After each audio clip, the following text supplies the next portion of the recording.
falsamente, incluso a mí me han acusado falsamente de creer cosas falsas del reino, a mí me han acusado también. Y os dais cuenta de en 1 año y medio, que llevo aquí 15 meses, no he hablado del reino. Porque como siempre ha habido una mala interpretación, entonces yo me privé de hablar de eso, pero es lo que Jesús más habló. Y es muy fácil, en la Biblia el reino es... La Biblia, todos los temas bíblicos son muy fáciles.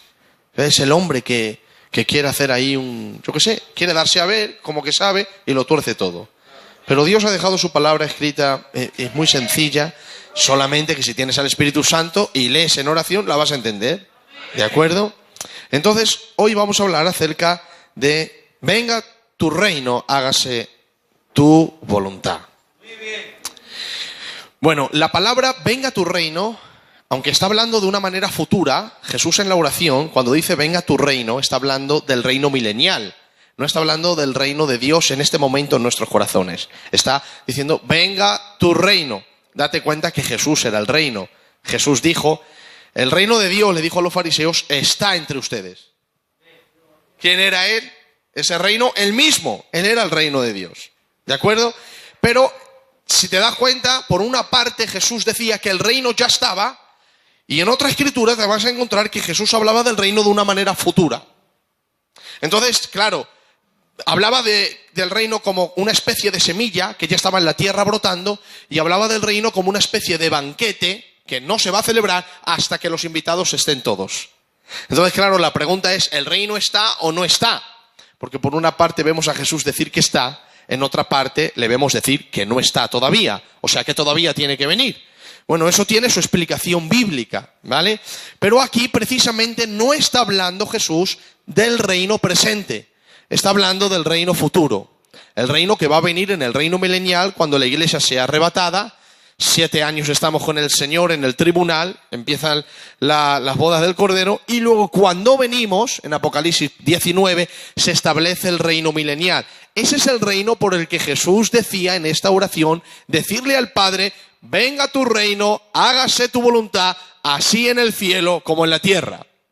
¿Por qué como en el cielo como en la tierra? Porque indudablemente hoy en la tierra no se está haciendo perfectamente la voluntad de Dios igual que se hace en el cielo. Aquí en la tierra hay una rebelión demoníaca y humana contra Dios, pero que esa rebelión humana y demoníaca el Señor la va a derrocar cuando Él venga con sus santos a establecer su reino. Ahora bien, como este mensaje no es escatológico, escatológico habla de eventos del futuro, la venida del Señor, el anticristo y todo eso, y el reino milenial. Como no es un mensaje escatológico, no me voy a centrar en hablar del reino futuro, sino en hablar del reino presente. Porque Jesús dijo que el reino ya está, pero está de una manera diferente al reino milenial. La diferencia es que el reino de Dios ahora está de una manera invisible y en semilla. En el futuro estará de una manera tangible, visible, que se puede tocar y todo el mundo puede verlo.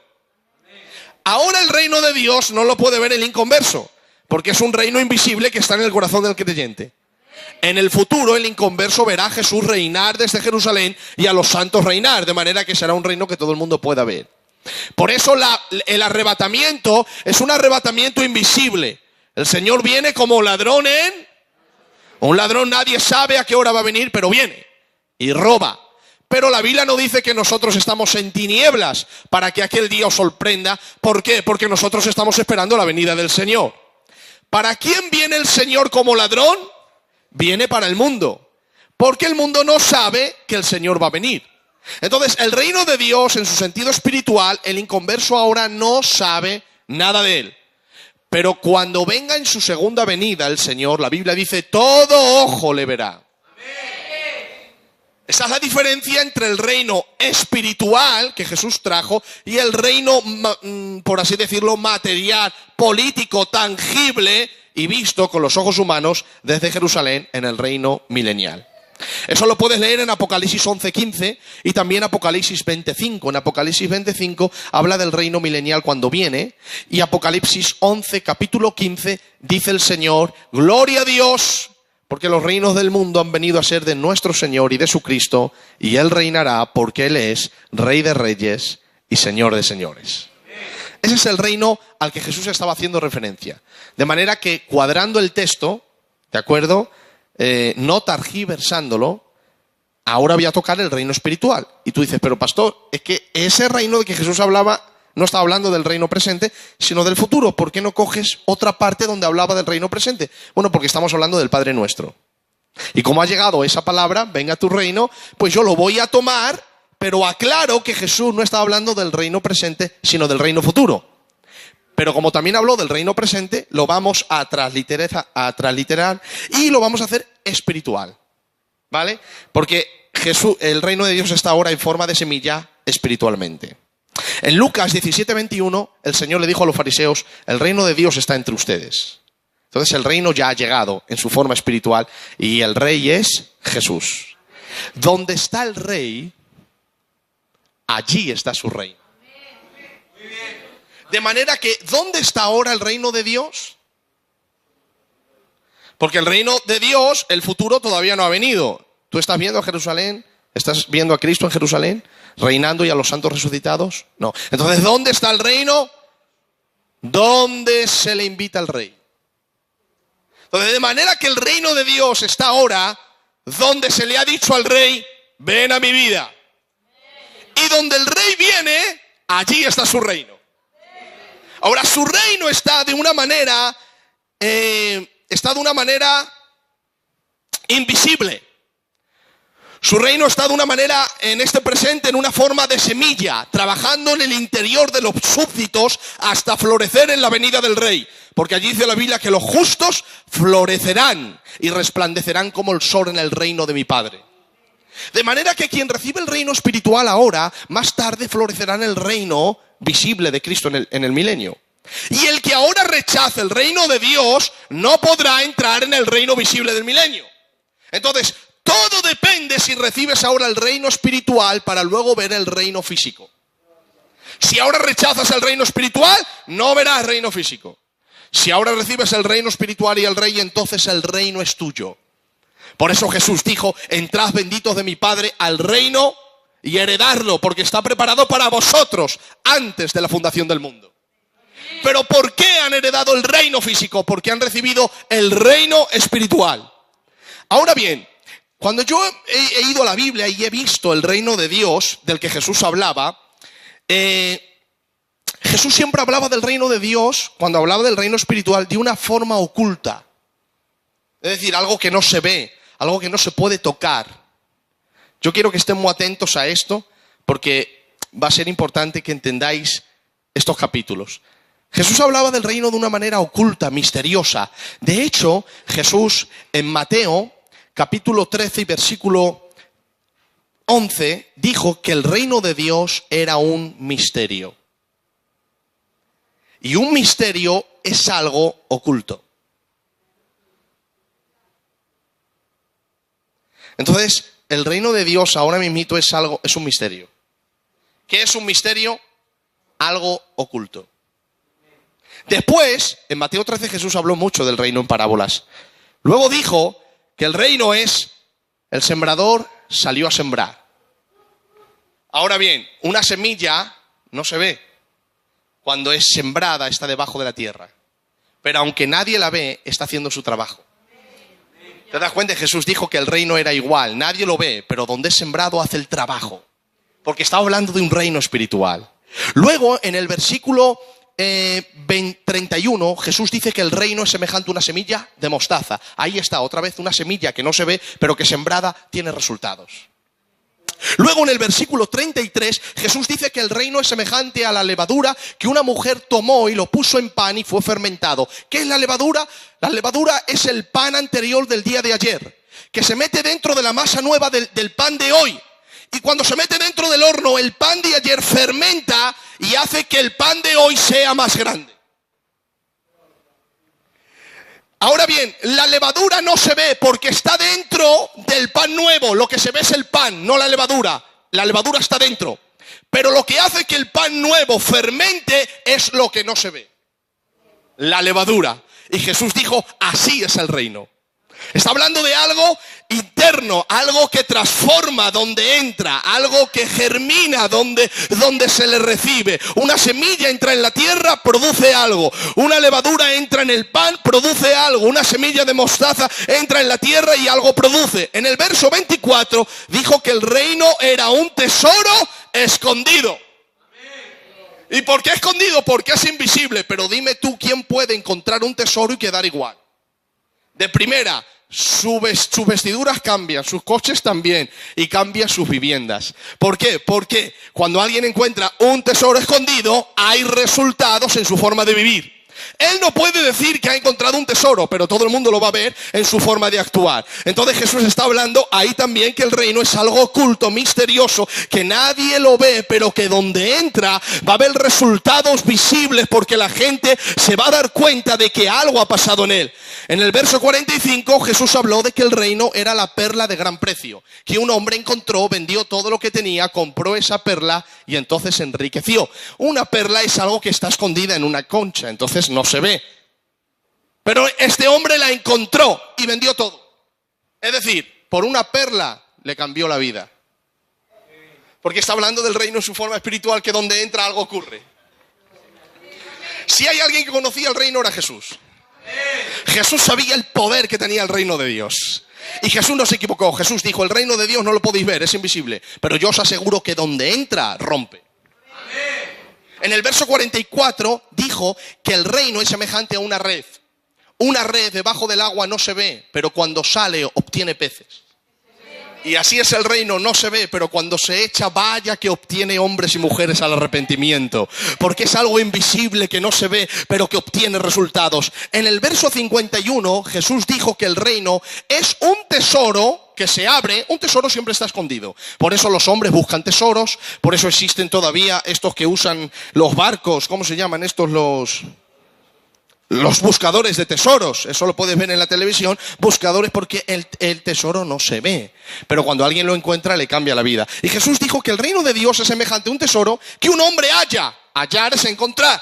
Dice, cuando lo abre, saca vestidos viejos y vestidos nuevos. Le está cambiando la vida porque lo que había en el tesoro no era suyo, pero esto le está transformando. Entonces, si tomamos todas las parábolas del Señor, todos tienen que ver con algo oculto, pero con resultados visibles.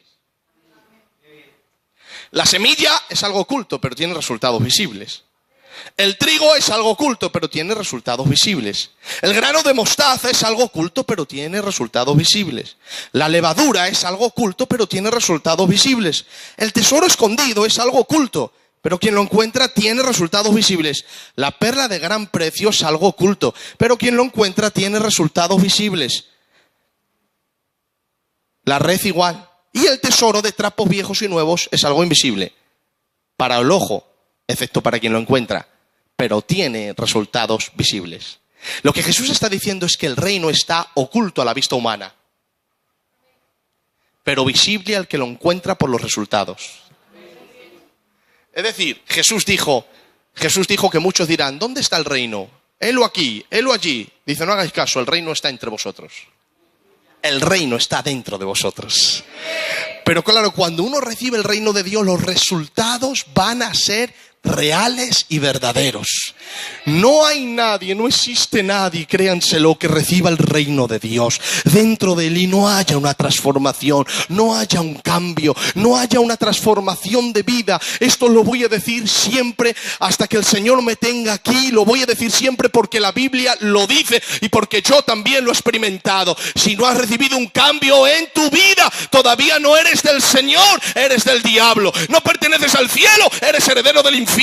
No perteneces al reino de Dios, perteneces a las llamas del fuego, porque donde el reino entra es algo oculto, pero tiene resultados. Una semilla tiene resultados, una red tiene resultados, un tesoro escondido tiene resultados, y quien haya el reino tiene resultados. Súbelo. Ahora bien, mira si tiene resultados, que mira lo que dijo el Señor. Dijo el Señor, cuando él estaba hablando del reino y de las parábolas, después de la parábola del sembrador, el Señor dijo esta frase. Dijo, ¿acaso se trae la luz para ponerla debajo del almud? o debajo de la cama? ¿No es para ponerla en el candelero? Porque no hay nada oculto que no haya de ser manifestado, ni escondido que no haya de salir a la luz. Ese texto toda la vida le hemos malinterpretado, porque ese texto siempre lo hemos usado para algo negativo. No te preocupes que no hay nada oculto que no vaya a salir a la luz. No te preocupes que lo dijo el Señor, ¿verdad? Cuando alguien vemos que ha pecado, o alguien que ha hecho algo, o una injusticia, decimos, no te preocupes que no hay nada oculto que no haya de ser manifestado. ¿Verdad que le hemos usado en su forma negativa? Pues lo hemos malinterpretado totalmente. Porque de hecho, en el cementerio hay muchos secretos que no han salido a la luz. Gente que ha hecho cosas escondidas que nadie sabe y que nunca jamás ha confesado a nadie. Entonces ahí no se cumplen las palabras del Señor. Pero es que Jesús no estaba diciendo que todo secreto de los hombres será descubierto aquí en la tierra. Aunque es verdad que en el tribunal de Cristo todo será descubierto. Y nada quedará oculto de lo que se ha hecho aquí en la tierra, porque el Dios juez de los vivos y los muertos sacará todas las obras a la luz. Pero ese texto no está hablando que aquí en la tierra se va a revelar todo lo que se ha hecho. Ese texto Jesús está hablando del reino en su forma espiritual. Y está hablando en su forma misteriosa, algo que no se ve pero que tiene resultados. Y es cuando Jesús dice, no se pone la luz para ponerla debajo del almud o debajo de la cama. No es para ponerla en el candelero, porque no hay nada oculto que no haya de ser manifestado. ¿Quién es ese oculto? El reino de lo que yo os estoy hablando. Es algo oculto porque es una semilla que no se ve, es una red que no se ve, es un tesoro que no se ve. Pero quien lo encuentra, eso sale a la luz. Y el reino es algo oculto, pero quien lo recibe le es manifestado. El reino está escondido, pero quien lo recibe sale a la luz, y eso se puede ver. Y de eso Jesús estaba hablando en esta manera. No estaba hablando de este versículo en su forma negativa, que los pecados van a ser descubiertos, que los pecados van a salir a la luz. No, el contexto está hablando del reino de Dios en su forma oculta, misteriosa, pero que donde entra trae resultados, como la semilla trae resultados, como la red en el mar trae resultados, como el tesoro escondido trae resultados. Así dijo Jesús, así es el reino. Es algo oculto, pero que donde entra enciende el alma con la luz de su venida, y no hay nada oculto que no haya de ser manifestado. Quien recibe el impacto del reino de Dios, la gente va a decir, este ha sido transformado porque el reino de Dios se ha manifestado a él.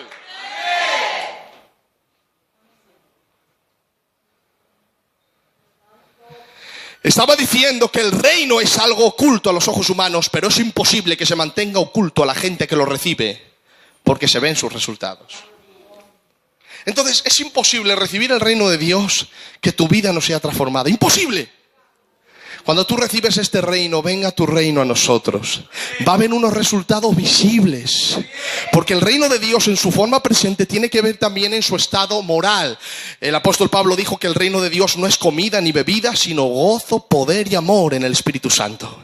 De manera que en su estado moral va a haber un cambio, en tu carácter va a haber un cambio, en tus deseos va a haber un cambio, en tu voluntad va a haber un cambio, en tus pensamientos va a haber un cambio, en tu manera de amar va a haber un cambio, en tu manera de tratar a la gente va a haber un cambio. Y si no ha habido un cambio al recibir el reino, entonces no has recibido el reino, porque es imposible que una semilla se muera en la tierra y no haya un cambio. Es imposible que el hombre encuentre un tesoro y no haya un cambio. Es imposible que se eche una red y no haya un cambio. Y Jesús dijo, así es el reino de Dios. No hay nada oculto que no haya de ser manifestado. El que recibe el reino se va a notar sus resultados. Va a haber una transformación, va a haber un cambio, porque la semilla del reino fue sembrada, porque la red fue lanzada, porque encontraron el tesoro, porque hallaron la perla de gran precio. Y no hay hombre que encuentre una perla y quede igual. No hay tierra que sea sembrada y quede igual. No hay mar que sea tirada a la red y quede igual. Y así es el reino de Dios, donde el reino de Dios es lanzado, donde el reino de Dios es proclamado, donde el reino de Dios viene, hay transformación, hay libertad, hay cambio. Y así es el reino de Dios, y eso no se va a poder ocultar, eso va a salir a la luz, porque el reino trae cambios.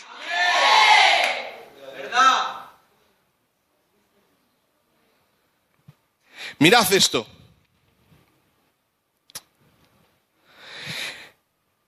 En Marcos 5:21, sígueme con el piano, está Jesús andando a la casa de Jairo.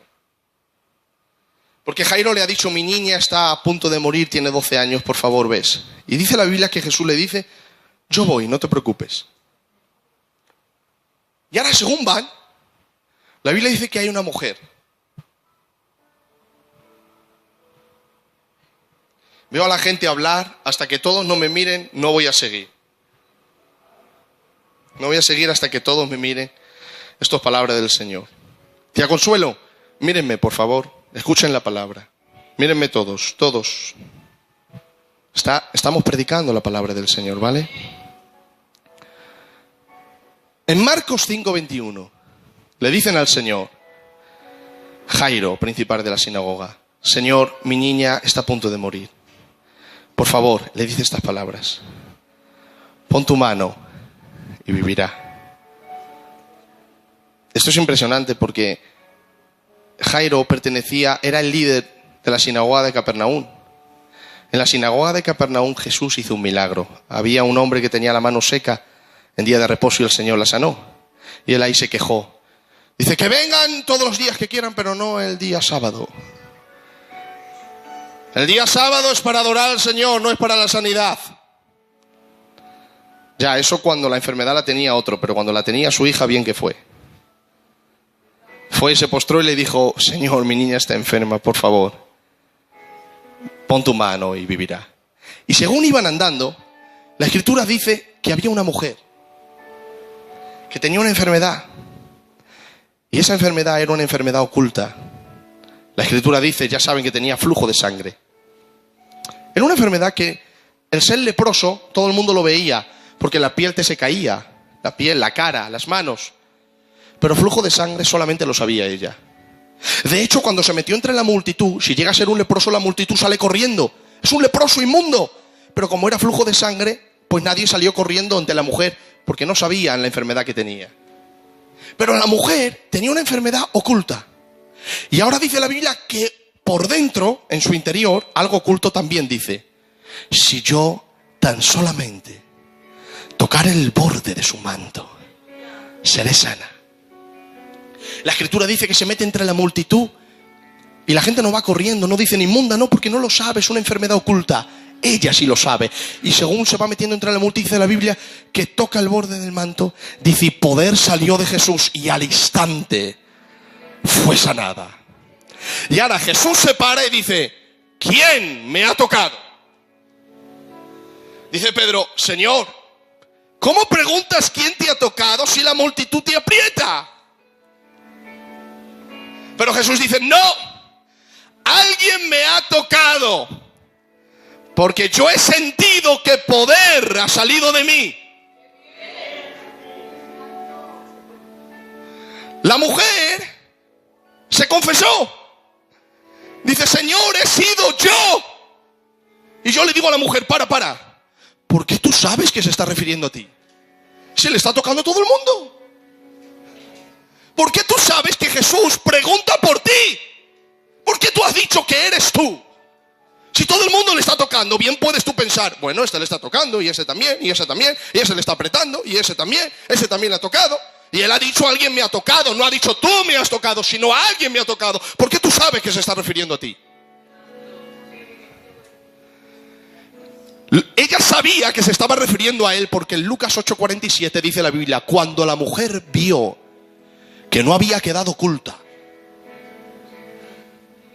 ¿Cómo que no había quedado oculta? ¿Lo sabía la gente que había tocado a Jesús? No, si todo el mundo le estaba tocando, le estaba acusando a la gente, ¿tú has sido? No. ¿Jesús le dijo, tú has sido? No, porque sabía que había sido descubierta.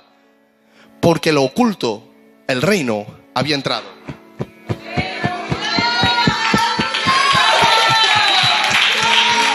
Y no hay nada oculto que no haya de ser manifestado.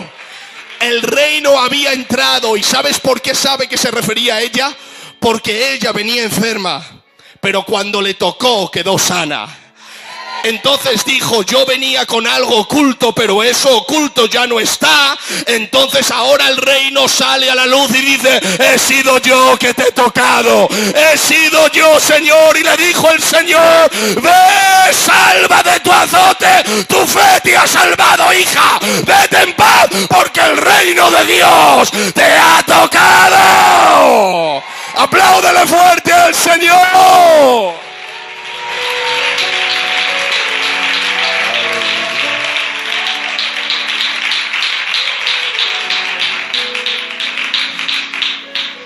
Está aquí el Señor. Está aquí el Señor. Alguien me ha tocado y ella dice, soy yo. Pero si hay mucha gente ya, pero yo he recibido un cambio. El reino era algo oculto. ¿Quién se había dado cuenta? Ella tenía una enfermedad oculta, había pensado ocultamente, tocó ocultamente, recibió ocultamente. Nadie se dio cuenta de nada, ¿verdad? Nadie.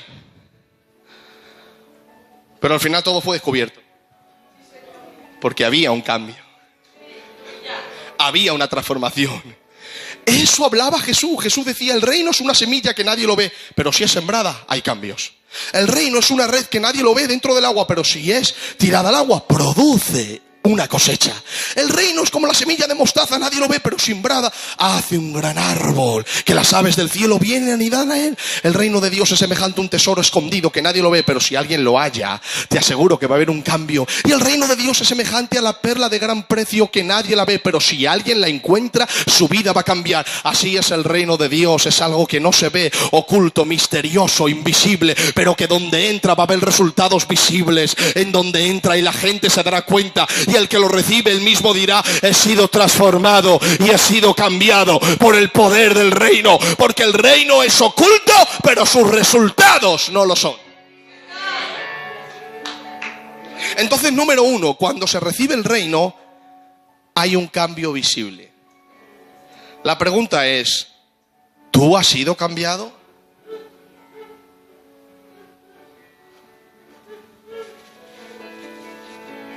¿Has sido cambiado?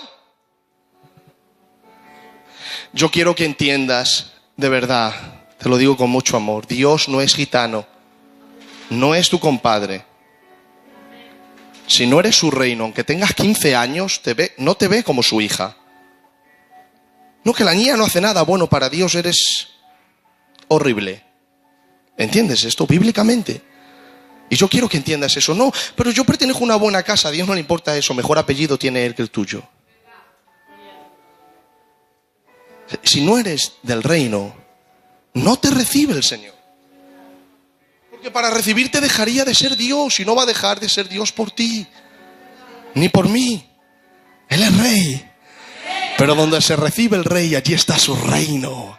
Y donde su reino está, hay transformación, hay cambio. Hay cambios porque hay resultados visibles. Seguimos, en Mateo 13 Jesús dice que el sembrador, mira lo que dice en Mateo 13 cuando está contando las parábolas. Perdón, tengo que decir esto. Jesús dijo que los nacidos en el reino son como el viento. El viento no se ve, pero sus resultados sí. Así son los que son nacidos del Espíritu. Es un nacimiento espiritual, invisible, pero sus resultados son visibles y no se pueden ocultar. Por eso Jesús dijo que los nacidos de Dios son como el viento, porque el reino de Dios es como el viento, es invisible, no se ve, pero los resultados son verdaderos. Donde entra o donde se mueve hay cambios visibles que la gente puede ver. Así es el reino de Dios, es invisible, pero donde entra hay resultados poderosos, transformaciones poderosas. Cambia casas, cambia matrimonios, cambia caracteres, cambia vidas. Que se lo digan al apóstol Pablo, que se lo digan al apóstol Pedro, que se lo digan a drogadictos, que se lo digan a gente que ha pecado contra el Señor. Como el reino de Dios ha entrado y ha transformado su casa, ha transformado su vida, ha transformado su interior. Ahora bien, en Mateo 13 Jesús dice, mira esto qué bonito, que el sembrador es el predicador, las tierras el corazón del oyente, la semilla la palabra. Y termina esa parábola y empieza la del trigo y la cizaña. Es decir, Jesús dijo, el sembrador salió a sembrar. ¿Os acordáis de esta parábola? Parte de la semilla cayó entre pedregales, al lado del camino. Dice que otra en buena tierra. Los discípulos le dijeron, Señor, ¿esa parábola qué significa? Bueno, significa que el sembrador es el predicador, la semilla es la palabra y las tierras son el corazón. Cuando Jesús terminó de dar esa parábola, contó otra, que era la semilla, era la cizaña y el trigo. Y ahí, cuando el Señor dijo que había un hombre que tenía un campo, que sembró trigo, que vino el malo por la noche, sembró cizaña. Luego, cuando creció el trigo, salió la cizaña. Y luego dijeron los segadores, ¿cortamos? Y dijo el Señor, no, dejar que crezca lo uno con lo otro y al final de la siega separaréis el trigo de la cizaña al fuego y el trigo al granero. Entonces Jesús, le dijeron a los discípulos, ¿y esta palabra, Señor, qué significa esta parábola? Jesús dijo, el campo, Jesús dijo, que la siembra, la buena semilla, el que siembra, no es el predicador. Dice, es el Hijo del Hombre. Ya no está haciendo referencia a un predicador, está haciendo referencia a él. El que siembra la buena semilla es el Hijo del Hombre, es decir, Jesús. El campo es el mundo, no es el corazón del hombre. La buena semilla son los hijos del reino. La mala, los hijos del malo. Los segadores, los ángeles. La siega al fin del siglo. Cuando venga el Señor, recoge a los buenos, se los lleva, a los malos los tira. Ahora bien, date cuenta que en la parábola de Mateo 13, la semilla es la palabra. El sembrador, el predicador. Y las tierras, el corazón. Pero en la parábola de la cizaña y del trigo no es así. Sino que el sembrador es Jesús. El campo es el mundo.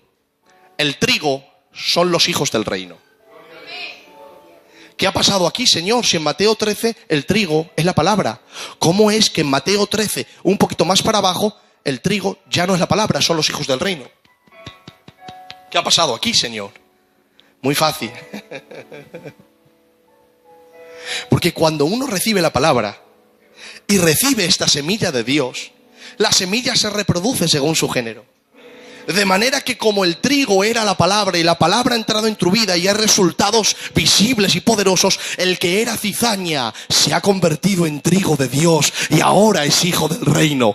Y date cuenta que no es la palabra la que Dios pone en el mundo. Lo que Dios pone en el mundo es la semilla, que son sus hijos, porque tienen resultados visibles, porque el mundo puede ver que han sido cambiados, porque el mundo dice estos eran cizaña y ahora son trigos de Dios. No es la palabra la que pone en el mundo, la palabra la ponen los hijos. Los hijos se convierten en trigo y los hijos van al mundo a decirle: hay un trigo que cambia la cizaña en hijos del trigo, y esta es la semilla de la palabra de Dios. Pone hijos en el mundo porque ellos reflejan la luz verdadera del Señor. Entonces la primera señal de recibir el reino es transformación. La segunda señal es ser buena semilla.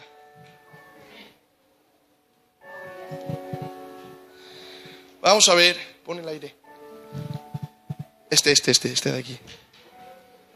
¿Cómo dices tú que eres del reino si solo estás sembrando mala semilla? Mala semilla en tu casa, mala semilla en tus hijos, mala semilla en tu matrimonio. O una de dos. O Jesús miente, o tú dices la verdad, o tú mientes y Jesús dice la verdad. ¿Sabes? Yo prefiero creer a Jesús. Yo prefiero creer que Jesús ha dicho que los que reciben esta palabra se convierten en buena semilla. ¿Y sabe lo que da la buena semilla? Buena cosecha. Porque la semilla se reproduce según su género. Mira la cosecha de tu vida y sabrás si perteneces al reino. Mira la cosecha de tu vida y sabrás si perteneces al reino. Entonces la primera señal cuando uno recibe el reino es transformación. La segunda señal es que cuando uno recibe el reino tiene buena cosecha. Porque Él es buena semilla. Es Jesús que está hablando del reino. Jesús no miente. Jesús dice: quien recibe mi reino recibe algo oculto y misterioso, pero que es transformado. Y luego Él que es transformado se convierte en trigo de Dios, que también es buena semilla, y donde va trae buena cosecha. Ahí está la diferencia entre los hijos del malo y los hijos del bueno. Es que los hijos del malo también son semillas, pero dice que son cizaña. Pero la semilla, los hijos del bueno, son trigo.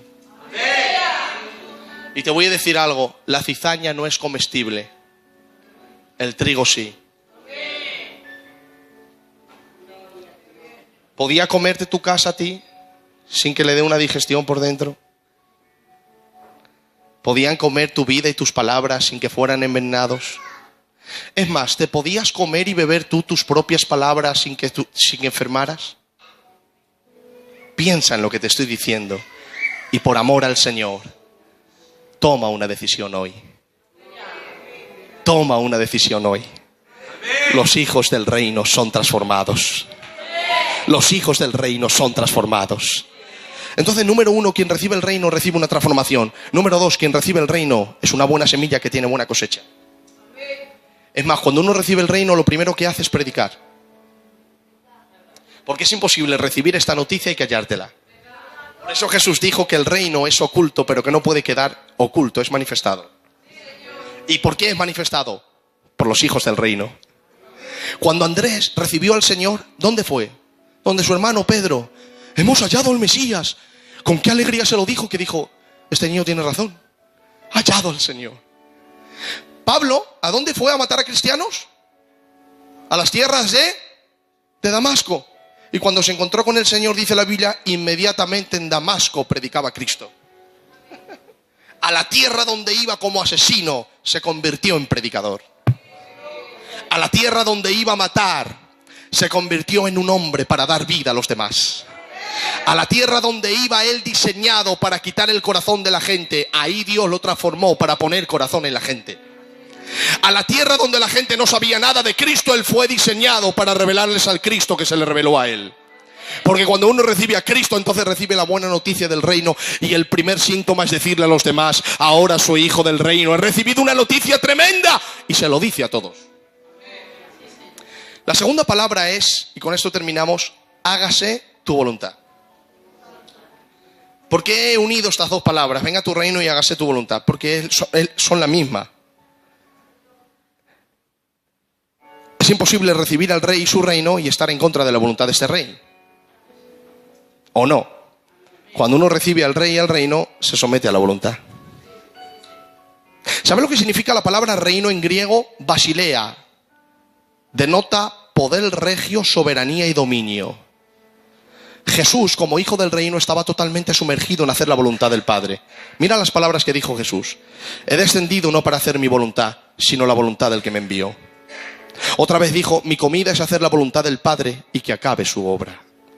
Otra vez dijo: las palabras que yo os hablo no las hablo de mi propia voluntad, sino que el Padre me las dio para hablar. Otra vez dijo: no se haga mi voluntad, sino la tuya. Y otra vez dijo: tetelestai, en la cruz, consumado es. Estaba diciendo: Señor, estoy sometido totalmente a la voluntad del Rey. He terminado tu obra, tetelestai. He acabado la carrera. He guardado la fe. Tetelestai. Terminé. ¿Sabes? Predicar de que Dios es Rey es un problema muy grande. Porque un rey tiene resultados visibles.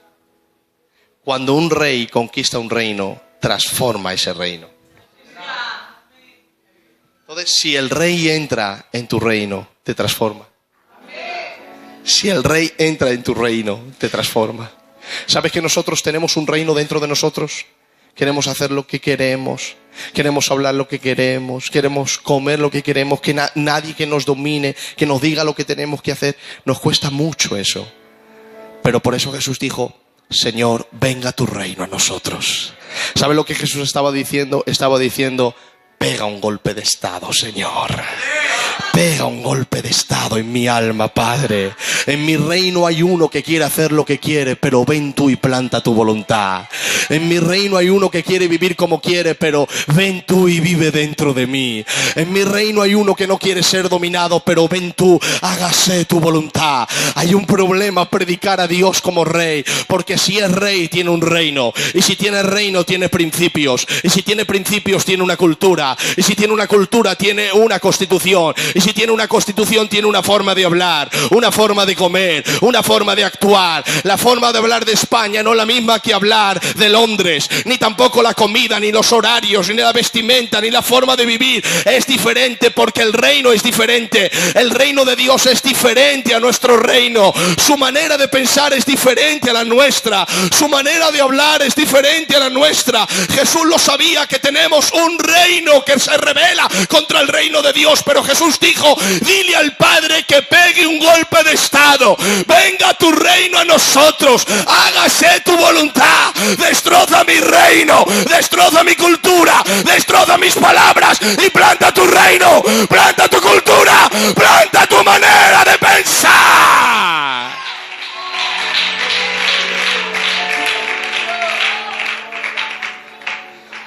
Esto lo dije aquí una vez. ¿Sabes por qué Pablo se buscó problemas en Atenas?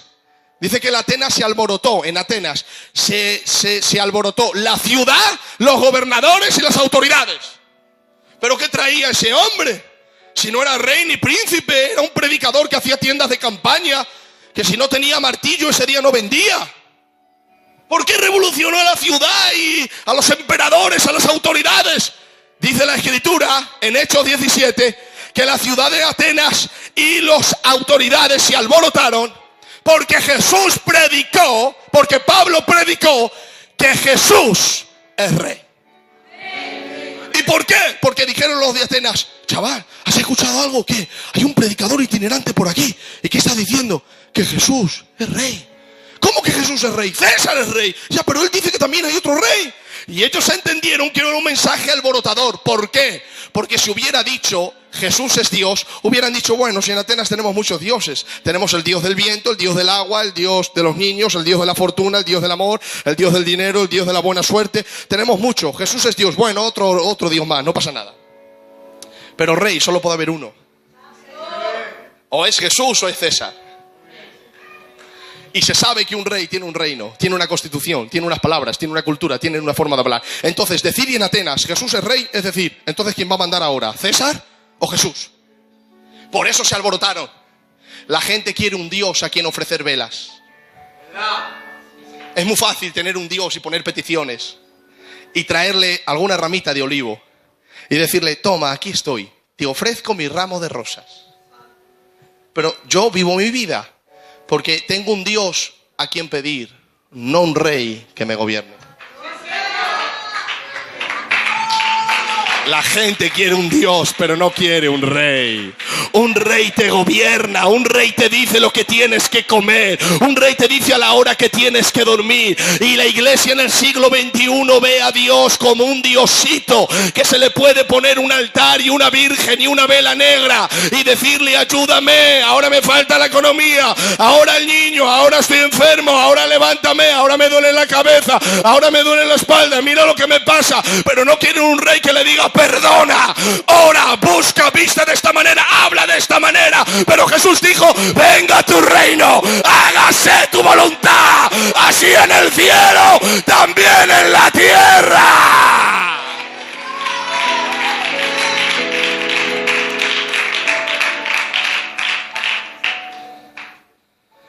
Es decir, es un reino invisible, espiritual, pero con resultados transformadores. Transforma vidas, casas, infunde esperanzas, impone con autoridad, desplaza el poder de las tinieblas.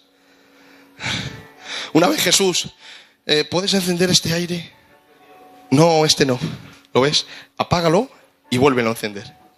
Una vez Jesús echó fuera un demonio, se manifestó un hombre y le dijo: ¡fuera! Y se fue.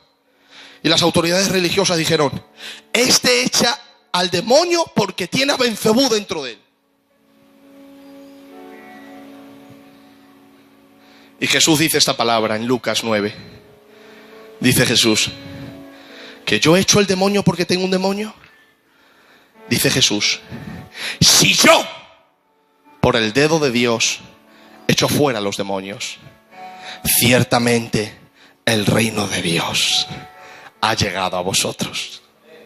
Estaba diciendo: el reino de Dios tiene resultados visibles. No lo estáis viendo, pero desplaza el poder de las tinieblas. Por eso cuando uno abre su corazón a este reino desplaza el poder de las tinieblas que había dentro de tu corazón. Destrona los ídolos y los principados, los desplaza, los derroca, los deja nulos, los tira de la lona, los cae al suelo y proclama la victoria del Calvario. Por eso deja que el reino transformador entre en tu vida. La verdad que Jesús terminó diciendo: hágase tu voluntad. Esta es la parte más arriesgada de esta oración: hágase tu voluntad. Porque el hombre lo que más ama es que se haga su voluntad. La mayoría de nosotros solemos orar así: Señor, hágase tu voluntad, Padre.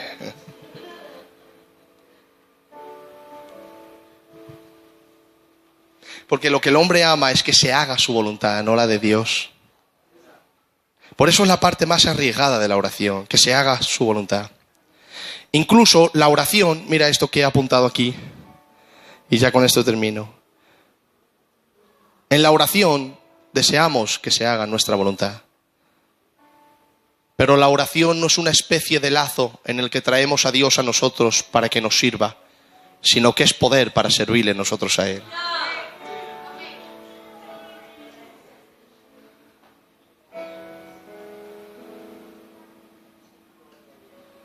La oración no es un truco para que Dios nos conceda lo que siempre deseamos, sino un esfuerzo para conseguir asimilar lo que Él desea. Lo repito. La oración no es un truco para que Dios nos conceda lo que siempre deseamos, sino un esfuerzo para conseguir asimilar lo que Él desea. Te lo digo de otra manera. Cuando te pongas a orar y le digas, hágase tu voluntad, pero sin resignación, primero dile esto: para que nos concedas lo que deseamos, haz que deseemos lo que a ti te agrada concedernos.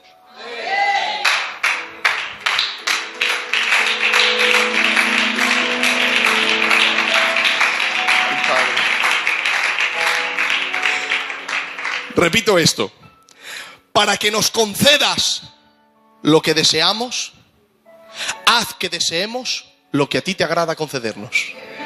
Porque si yo tengo un deseo y Dios no me lo quiere conceder, me frustraré. Pero si yo le digo, hazme desear lo que tú quieres darme, cuando me lo dé, estaré satisfecho.